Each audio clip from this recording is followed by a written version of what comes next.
Les Sierra Leone ont retrouvé ce dimanche une vie normale après 3 jours de confinement général. Une opération qui a été décrétée par le gouvernement dans le cadre de la lutte contre l'épidémie Ebola.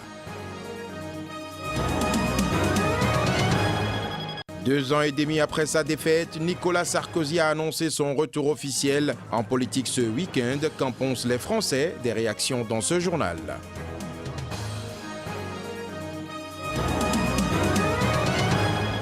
En page magazine, nous irons à la découverte du Pantanal brésilien. Moins connu que la forêt amazonienne, il attire pourtant beaucoup de touristes.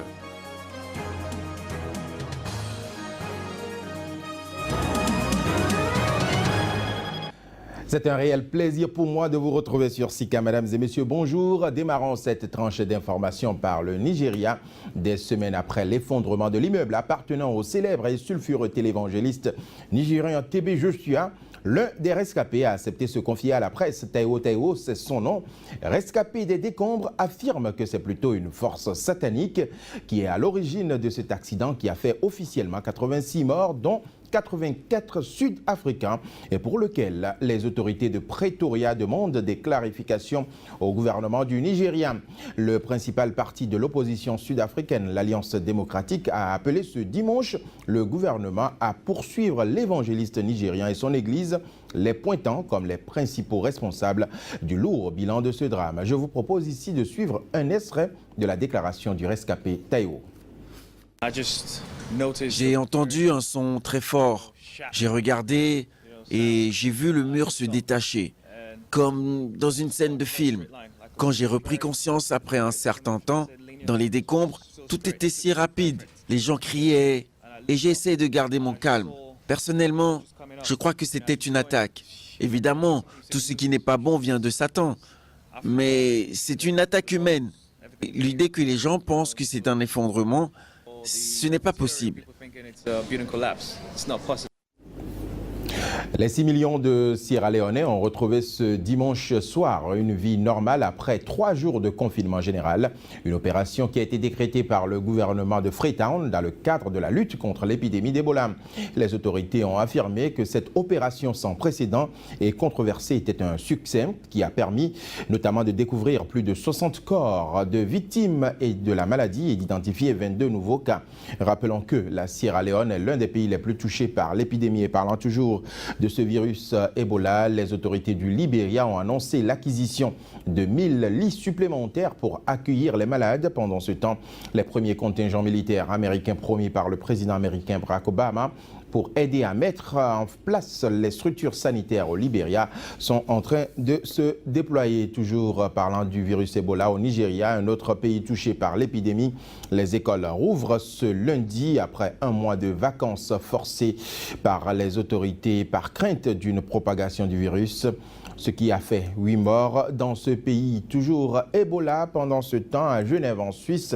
L'Organisation mondiale de la santé doit publier d'ici quelques jours les conclusions de la 2e réunion de son comité d'urgence sur le virus Ebola. Ce comité était chargé de décider si les mesures temporaires supplémentaires doivent être prises pour réduire la propagation internationale du virus.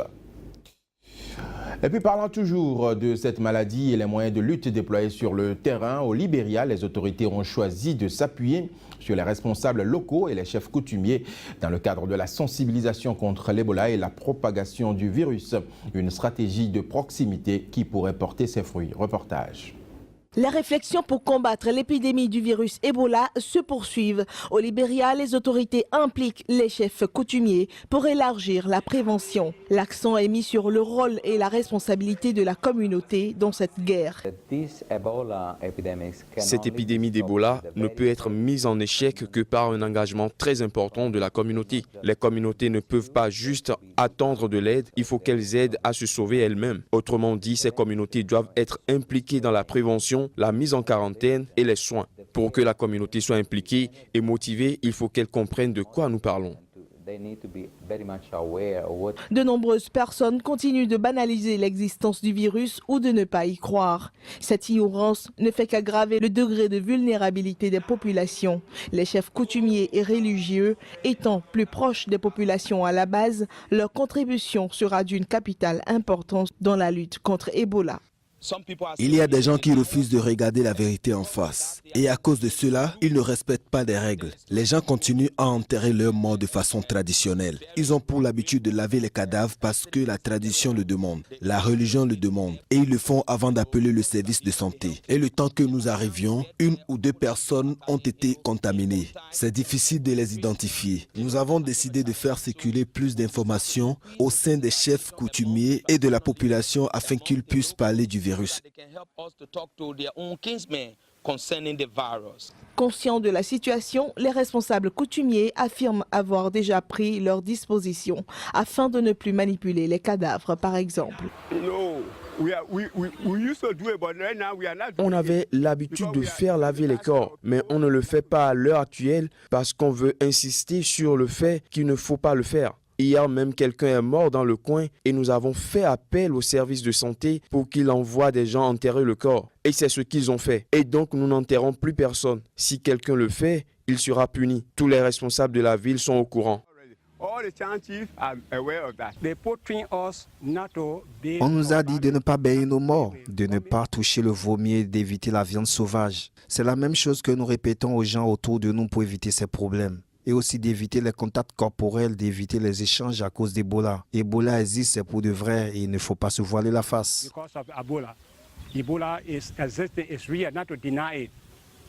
Arme efficace de lutte, la communication est prisée dans les pays touchés par l'épidémie d'Ebola. La capitale égyptienne a été ce dimanche le théâtre d'un attentat à la bombe. Le bilan est lourd, 2 morts, tous des officiers de police, des blessés et d'importants dégâts matériels. Reportage.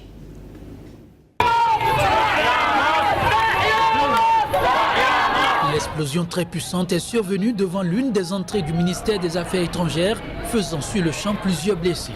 À proximité, un gros arbre littéralement coupé en 2 a enfoncé le toit d'une voiture. 2 lieutenants-colonels de la police ont péri. L'un sur le coup, l'autre un peu plus tard, après son évacuation à l'hôpital.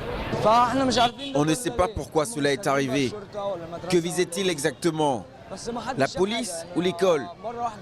Mais personne n'a rien vu. C'est arrivé d'un coup. Dieu nous vengera de celui qui a fait ça. Depuis que l'armée a destitué le président islamiste Mohamed Morsi en juillet 2013, des groupes djihadistes revendiquent régulièrement des attentats qui, à ce jour, à en croire le gouvernement, ont déjà fait des centaines de morts. Les policiers de faction devant les édifices publics ou aux postes de contrôle routier sont les principales cibles de ces attentats. Les auteurs affirment agir en représailles à la répression meurtrière lancée par le nouveau pouvoir contre les partisans de Morsi. Restons toujours en Égypte pour parler à présent des conséquences de l'immigration clandestine. Malgré les naufrages successifs, les candidats à l'immigration sont toujours nombreux, comme par le passé.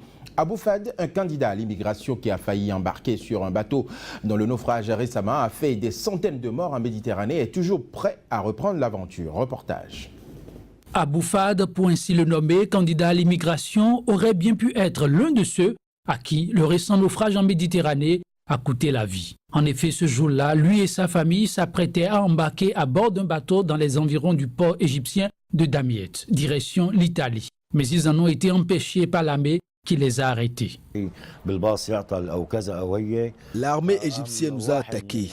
On se serait cru en pleine guerre. On nous a tiré dessus brutalement. Après, on nous a ordonné de nous mettre ventre à terre sur le sable, ma femme, mes enfants et moi, au point que mes enfants ont eu les yeux remplis de sable. Du coup, nous avons perdu toutes nos affaires personnelles. Abou Fad et les siens ont perdu leurs affaires personnelles, mais pas la vie. Pas suffisamment édifiant pour rebrousser chemin. Abou Fad est prêt à tenter à nouveau sa chance, quoi qu'il en coûte. Je recommencerai encore et encore. Assis sur le balcon d'une chambre d'hôtel près de Damiette, Abou Fad explique qu'il avait donné 2300 € au passeur pour qu'il l'emmène. Pour payer ses hommes rencontrés au Caire où il vivait auparavant, il a dû vendre tous ses meubles. Tout ce qu'il possède désormais sont ses vêtements qu'il porte sur lui. 2 années et demie après sa défaite, Nicolas Sarkozy a annoncé son retour officiel en politique. C'était ce week-end. Il a annoncé sur sa page Facebook ce vendredi sa candidature à la présidence de l'UMP et met désormais le cap sur 2017 tout en promettant un nouveau choix politique qui dépasse les clivages traditionnels. Mais que pensent les Français au sujet de ce retour annoncé de Nicolas Sarkozy? Je vous propose ici de suivre quelques réactions. Que Nicolas Sarkozy revienne en politique, j'en ai rien à foutre. Je trouve qu'il est dans trop d'affaires pour annoncer là maintenant son retour en politique. Bon, après c'est peut-être le cas de beaucoup d'autres, quoi. Moi je ne crois pas parce qu'il n'a rien fait avant, alors il ne va rien faire après. Ce qu'il n'a pas fait avant, il voulait le faire maintenant. Tous les gens ils le connaissent. Ils ne voteront pas pour lui. Moi, je pense que ce sera l'occasion pour lui de faire ce qu'il n'a pas pu faire dans son quinquennat précédent. Et donc, du coup, ce sera une bonne opportunité pour lui de répondre aux aspirations du peuple français. Ça me fait chier. Oui. Pourquoi ? Parce que j'aime pas cet homme. Je l'apprécie pas du tout. Je sais pas qu'est-ce que ça changera au niveau politique. Il va faire comme avant. Je pense qu'aujourd'hui, on a des politiques qui sont plutôt du variété show que de la politique. J'espère que durant le quinquennat de Hollande, il a appris de ses erreurs et que voilà, il revient en allant de l'avant et qu'il fera mieux que ce qu'il n'a pu faire ou ce qu'on a pu lui reprocher en tout cas. C'est plutôt une bonne nouvelle. Donc c'est plutôt une bonne nouvelle, oui. Pourquoi il avait arrêté la politique ? Trop arrogant pour revenir, non. Plus. On préfère encore François Hollande qui est beaucoup plus calme, beaucoup plus posé. C'est une bonne nouvelle parce qu'on va voir enfin quelqu'un qui a un petit peu de poigne et qui dit les choses franchement. C'est un ancien président, c'est la première fois que cela se produit dans la Ve République. Un ancien président revient se présenter après une défaite. Végeux ne l'avait pas fait par exemple en 81. Et c'est bien qu'il y ait de la concurrence à tous les niveaux. Ça fait peur parce que rien n'évolue, quoi. Enfin, il n'y a pas d'évolution, pas de changement, quoi. À partir du moment où ça a été, il faut reconnaître, c'est pas du tout, on a tous été déçus, c'était un échec tout de même total. Donc, pourquoi voulez-vous qu'aujourd'hui il ait la formule magique ? Environnement à présent, la question du réchauffement climatique était au cœur ce week-end de plusieurs manifestations qui ont eu lieu à travers le monde entier. De New Delhi en Inde à New York aux États-Unis en passant par Sydney en Australie, les écologistes et militants pour la protection de l'environnement ont choisi de se faire entendre. C'était un prélude au sommet de l'ONU sur le changement climatique qui démarre ce mardi à New York. Un reportage. Plus de 120 chefs d'État et de gouvernement sont attendus mardi 23 septembre à New York pour un sommet de l'ONU visant à donner un nouvel élan aux négociations internationales sur le réchauffement climatique. Il ne s'agit pas d'une session de négociation, mais les participants devraient annoncer des engagements qui faciliteront un accord contraignant à la conférence internationale de Paris fin 2015. L'objectif des négociations est de limiter à 2 degrés Celsius le réchauffement par rapport à l'ère pré-industrielle. Or, selon les scientifiques, si les émissions de gaz à effet de serre se maintiennent à leur niveau actuel, la planète gagnera 4 à 5 degrés à la fin du siècle. L'accord scellé à Paris entrerait en vigueur en 2020. L'attention se tournera vers les grands pays émergents, en premier lieu la Chine et l'Inde. Parmi les principaux pollueurs avec les États-Unis, Pékin et New Delhi rechignent à réduire leurs émissions pour ne pas ralentir leur croissance et insistent pour que les nations industrialisées paient la majeure partie de la facture. Les Australiens se sont rassemblés pour l'action climatique dimanche. 2 manifestants scandant énergie verte a formé un message de chaîne humaine à Sydney dans le cadre d'une journée d'action internationale. Les manifestations font partie d'un appel mondial aux armes pour lutter contre le changement climatique avant le sommet des Nations Unies à New York mardi. Dimanche, plus de 100 000 personnes ont défilé à New York dans une grande marche pour le climat présentée par les organisateurs comme la plus importante de l'histoire. Des manifestations similaires auront lieu dans de nombreuses capitales, dont Londres, Paris et Berlin. Les changements climatiques ne sont pas un problème lointain, ils nous concernent dès aujourd'hui et ont des effets très concrets sur nos vies. Ils perturbent les économies nationales, nous coûtant très cher aujourd'hui et encore plus demain. Mais il est de plus en plus reconnu qu'il existe des solutions abordables et pouvant être reproduites à grande échelle qui nous permettront à tous de faire un bond en avant vers des économies plus propres et plus résilientes. Bientôt un immense complexe futuriste au nord de Paris, son nom Europa City. Ce projet de rêve qui ambitionne construire 500 boutiques, des salles de spectacle, un parc aquatique et même une piste de ski d'ici à 2025 dans cette localité suscite déjà des oppositions. Plusieurs associations écologistes s'y opposent malgré la rentabilité économique annoncée pour la région. Reportage. Triangle de Gonesse, à 2 pas de l'aéroport Charles de Gaulle, au nord de Paris. D'ici 2025, une nouvelle ville va pousser dans ses champs, Europa City. Un projet gigantesque du groupe Auchan, 500 boutiques, des salles de spectacle, des restaurants, des hôtels et même une piste de ski. L'objectif, attirer 30 millions de visiteurs par an, soit 2 fois plus que Disneyland Paris. On pourra passer une demi-journée au parc aquatique, passer à la ferme urbaine pour cueillir des produits qu'on va cuisiner avec un chef et déguster sur place, passer l'après-midi au parc des neiges pour faire de la glisse et aller assister le soir à un spectacle dans la grande salle de concert ou à passer par un grand magasin. Un petit peu plus loin, vous avez Paris.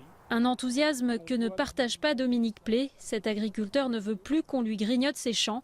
Il y a eu l'aéroport de Roissy, puis celui du Bourget, l'autoroute, les différentes zones commerciales et industrielles, et maintenant Europa City. En 50 ans, c'est plus de la moitié de ces terres que son père et lui ont dû céder. Mon père avait 320 hectares. Et moi, maintenant, j'arrive à 127 hectares. Bientôt, alors je vais avoir juste un petit jardin autour de mon hangar parce qu'ils nous prennent nos terres tout le temps. Dominique Play est soutenu par les écologistes locaux. Ils ont créé le collectif pour le Triangle de Gonesse pour dénoncer la démesure du projet et préserver ses terres agricoles. On a des terres riches ici, mais très profondes, jusqu'à 6 mètres de profondeur. On est dans des terres les plus riches. Donc ici, toutes les cultures se font sans arrosage, sans rien, ça pousse tout seul. Le maire de Gonesse, lui, se défend de vouloir tout urbaniser. Il promet même que plusieurs centaines d'hectares du Triangle de Gonesse seront préservés. Pour Jean-Pierre Blasi, Europa City est avant tout une chance que sa ville doit saisir. La question est de savoir si on veut rester une périphérie de Paris sans ambition, être une banlieue avec uniquement ses problèmes, ou si on veut, à travers des projets de cette nature, écrire une histoire différente pour gagner en attractivité. Europa City, avec ses milliers d'emplois potentiels, dans une région où le chômage dépasse la moyenne nationale, cela fait forcément rêver. La page magazine de ce journal à présent, le Pantanal brésilien est l'une des zones les plus humides du monde entier, moins connue que la forêt amazonienne. Pourtant, il attire beaucoup de touristes, des visiteurs séduits par la grande richesse de sa faune et de sa flore. Je vous propose ici d'aller à la découverte de cet Eldorado des écotouristes. Voici le plus grand marais tropical du monde. Le Pantanal, situé dans le sud du Brésil, aux frontières du Paraguay et de la Bolivie, s'étend sur une superficie qui mesure un tiers de la France. Un trésor de la nature pour lequel ces touristes allemands ont voyagé plus de 10 000 km. Cette zone isolée de la rivière Paraguay est un refuge pour de nombreuses espèces sauvages où elles sont plus faciles à observer que dans le reste du pays. Ce que l'on a vu ces derniers 2 jours, c'est très impressionnant. Nous avons vu des capybaras, nous avons vu les jaguars pendant un court moment, plein de crocodiles et des milliers d'oiseaux. Le Brésil est le pays qui abrite le plus grand nombre d'espèces endémiques. Parmi elles, le célèbre jaguar, une espèce menacée. Le Pantanal est l'un des meilleurs endroits pour l'apercevoir lorsqu'il vient se reposer sur les berges de la rivière ou chasser le capybara, le plus gros rongeur du monde. En 2005, l'écologiste Douglas Trent a lancé un projet dans la zone pour compter certaines espèces en voie d'extinction. Jusqu'ici, il a vu 51 jaguars, une bonne nouvelle pour cet animal solitaire qui a besoin de grands territoires vierges pour se reproduire. Les jaguars ont besoin d'eau, les jaguars ont besoin de forêt, de nourriture. C'est une région tropicale, il ne fait pas trop froid pour eux et ils se sentent bien ici. On estime qu'il reste environ 15 000 jaguars dans la nature. Des milliers d'entre eux ont été tués avant 1979, quand il était encore légal de les chasser. Aujourd'hui, leur nombre grandissant dans le Pantanal attire des touristes du monde entier, une source de revenus pour les habitants de la région qui se lancent dans l'écotourisme. Mais la cohabitation entre l'homme et le félin ne fait pas que des heureux. Depuis 2007, il y a eu 4 attaques de jaguars contre des humains, dont une mortelle. Il m'a frappé avec sa tête et m'a traîné sur le sol en tirant mon bras avec sa bouche. C'est devenu terrible. Il m'a mordu ici de toutes ses forces. Mais ensuite le chien est arrivé par derrière, il a sauté sur le jaguar et l'a mordu. Alors il m'a lâché. Mais pour les associations environnementales, la protection du jaguar est indispensable à celle du Pantanal. À l'heure actuelle, la zone humide conserve 85% de sa végétation, mais elle reste fragile. L'agriculture, l'élevage et la déforestation sont ses principales menaces. Voilà, madame, monsieur, ce sera tout pour ce journal que nous bouclons avec cette citation de Hall Valery qui dit « La meilleure façon de réaliser ses rêves, c'est de se réveiller ». Alors, madame, monsieur, restez donc en éveil sur Sika TV car l'information y est en continu, notamment sur notre site internet sikatv.info et sur notre page Facebook Sika TV.